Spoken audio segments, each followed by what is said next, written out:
In this orthokeratology case, we have a patient who's been in lenses for a few years and recently showed some undercorrection.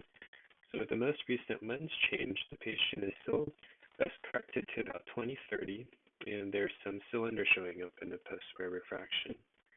Lenses look like they're centering really well, maybe just a touch superiorly where we're not getting as much steepening in the reverse curve, but it's a really small area and barely even noticeable in the left eye.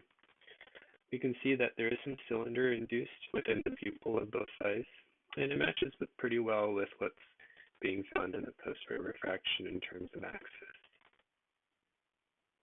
So here's the lens that the patient's wearing on the right eye, and things look pretty normal. It's really well aligned for a G-SIM lens.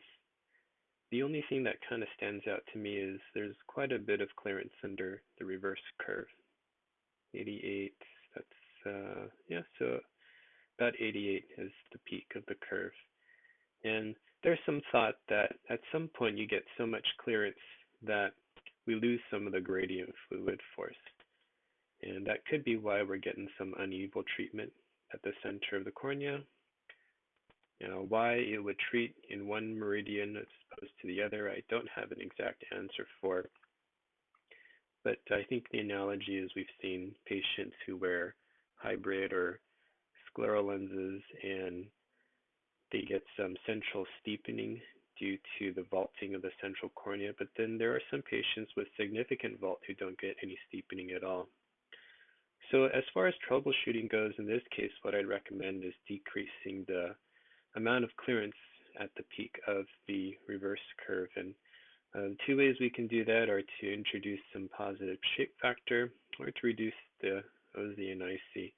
And I think reducing the optic zone is probably the easier way without affecting optics too much. On the left side now, I have a modified version of the same lens. All I did was decrease the OZ and the IC by 0.5 millimeter each, adjusted the base curve so that it matches the original. And then we've brought the maximum clearance down to about 75 microns. So we've decreased it by about 10 to 12 microns under 80, and hopefully this will get us to, or get the lens to be able to distribute the fluid forces a little bit more uniformly across the pupil.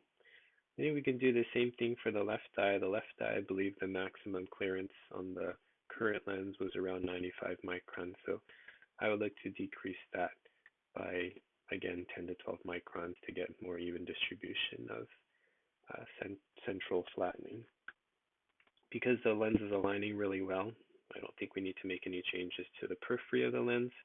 Hopefully this will even out the vision and get your patient seeing back to 2025, where vision was good and happy before. So hopefully this is helpful. Best of luck with your patient, and thanks for watching.